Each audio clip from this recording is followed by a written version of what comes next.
नमस्कार विद्यार्थियों, मैं दंत पारिक स्वागत करता हूं आपका जीके बाय डीके चैनल पर। विद्यार्थियों, आज का जो विषय है कि याद करो मत याद रखो। अब आप कहेंगे सर ये क्या बात हुई? देखो, याद सब करते हैं। आपको क्या लगता है कि इतने जो एग्जाम में बैठे हैं लोग और जो बैठने वाले हैं, ठीक है, जिन्होंने फॉर्म भरा वो बैठेंगे भी, और चलो कितने बैठेंगे वो विषय अलग है, लेकिन बैठेंगे। अब वो जो बैठेंगे वो तैयारी कर भी रहे हैं, पढ़ भी रहे हैं और याद कर भी रहे हैं, लेकिन याद रहेगा कैसे, ये बड़ा उनके लिए समस्या है, क्योंकि याद रहता नहीं है। मेरे पास काफ़ी विद्यार्थी रहते भी हैं और काफ़ी आते भी हैं, काफ़ी चलते हैं, क्योंकि मैं विद्यार्थियों में रहता हूँ, तो निश्चित रूप से मुझे ये चीज़ अनुभव होती है क्या कि उन्हें याद रहता नहीं है। करते तो खूब है, रहता नहीं है। इसलिए इस समस्या को देखते हुए मैं वीडियो लेके आया और इसका एक समाधान आपके लिए लेकर के आया हूँ।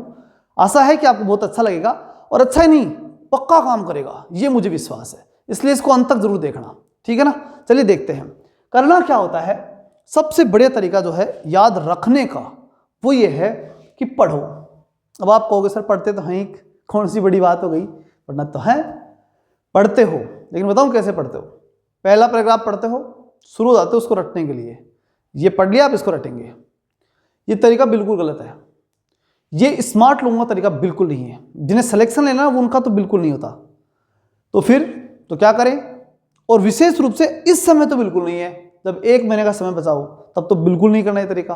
तो क्या करें, तो इसका सबसे बेस्ट तरीका होता है कि पूरे लेसन को पढ़ो, पूरा टॉपिक जो है ना पूरा पढ़ो, चाहे याद हो चाहे नहीं हो। और आप कहोगे सर ये क्या बात हुई, याद ना हो तो फिर क्यों पढ़े। एक बार पढ़ो, मैं बता रहा हूं ना, पढ़ो, बस पढ़ो एक बार पूरा। जब आप पढ़ोगे ना तो लिख लो इस बात को कि 50% चीजें आपको पहले से ही आ रही होती हैं। ऐसे आप यहां तक आए हो तो क्या लगता है आपको कि जो आप, ऐसा कोई भी टॉपिक हो सकता है कि जो आपने कभी नहीं पढ़ा हो, संभव ही नहीं है। आपने कभी नहीं, जीवन में कभी नहीं पढ़ा है, और जीवन में कभी नहीं कभी पढ़ा है तो कुछ ना कुछ उसमें याद है। और मेरा मानना है कि लगभग 50% याद रहता है। हालांकि हम उसे कन्वर्ट नहीं कर पाते एग्जाम में, ये अलग विषय होता है, लेकिन 40 से 50% हमें हमेशा याद रहता है। हमने कब पढ़ा है तो याद रहता है। चलो नहीं भी है तो 32%, 36%, 30% कुछ तो याद है। वो याद है, उसे एक बार देख लो, मालूम पड़ गया कि क्या क्या याद था और अब हमें क्या क्या याद करना है। ये हमने छांट लिया। पहले राउंड में इतना ही काम करना है। क्या करना है, फर्स्ट राउंड में छांटने का काम, कि हमने क्या तो में आता है क्या नहीं आता।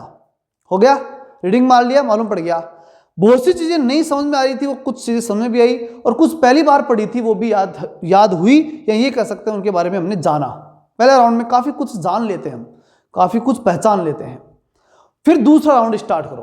अब की बार थोड़ी मजबूती से करो, थोड़ा ज्यादा ध्यान देते हुए करो। पेन हाथ में रखो, जो चीजें याद रखने की हैं, यानी जो आपको आसानी से याद नहीं होती, उनके टिक लगाते हुए चलो, उनको अंडरलाइन कर लो, टिक लगाओ कि हाँ हमें ये चीजें याद नहीं होती। हालांकि मैं नहीं कह रहा कि आप ऐसा नहीं करते हैं, लेकिन थोड़ा सा डिफरेंट होगा, वो सुनना क्या है, वो डिफरेंट ही काम का है। अब क्या है कि दूसरी बार में जो राउंड किया ना आपने, उसमें क्या हुआ, उससे ये तय हुआ कि ये चीजें हमें नहीं आती और हमें ये याद करनी है। हो गया दूसरा राउंड। तीसरा राउंड, अब आता है तीसरा राउंड। दूसरे राउंड में आपने क्या क्या कर लिया बताता हूं। दूसरे राउंड में बहुत कुछ चीजें जो समझने की थी सारी समझ में आ चुकी, क्योंकि ढंग से पढ़ा है ना तो समझ में आ जाएगी। ज्यादातर चीजें समझ में आ चुकी। अब रह गई केवल रटने की चीज। अब रटने की चीजों में भी आपने क्या कर लिया, अंडरलाइन लगा लिया। इसलिए तीसरे राउंड में केवल उन अंडरलाइंस को पढ़ो और ढंग से पढ़ो और ढंग से उनको याद करो। अब की बार याद करना है, और याद करते समय बात उठती है याद रखने की। अब रखना है याद, ठीक है ना। अब कैसे रखोगे याद, रखोगे ऐसे कि फैक्चुअल चीजें होंगी ज्यादातर, तो उन चीजों को, प्रत्येक फैक्ट को किसी दूसरे, कोई ना कोई फैक्ट ढूंढो आराम से बैठ के, उस दूसरे फैक्ट से जोड़ दो। बस जो फैक्ट पहले से आपको स्मृति में है, यानी जो आपको पहले से आता है, उससे उठाकर जोड़ दो, बस कोई दिक्कत नहीं। जैसे मैं उदाहरण देता हूं आपको, अगर आपको याद करना है कि 1920 या 1915 देख लीजिए, 1915 में महात्मा गांधी भारत आए, और आपको याद जो है वो ये है कि 1920 में महात्मा गांधी ने पहला आंदोलन किया था। इतना ही याद है, ज्यादा याद है ही नहीं कि पहला आंदोलन 1920 का है। अब वहां 20 वाली बात याद है ना, इतना ही करो भी उसमें कि उससे 5 साल पहले भारत आया था। कौन, गांधी जी 5 साल पहले यहां पर आए थे। बस हो गया। अब उसे रखना नहीं पड़ा 15, वो याद हो गया। मतलब पहले से जो कुछ स्मृति में है उस चीज से जो नया पढ़ रहे हो उसको जोड़ो, कनेक्ट करो। ये सफलता की एकमात्र निशानी होगी। कनेक्ट करना, जोड़ना ही क्या है, वो याद रखना है। पहले से जो आ रहा है ना उसे जोड़ दो, बस इतना ही सबसे बड़ा काम है। ये कर दोगे फिर कोई दिक्कत नहीं, ऑटोमेटिक याद रहेगा।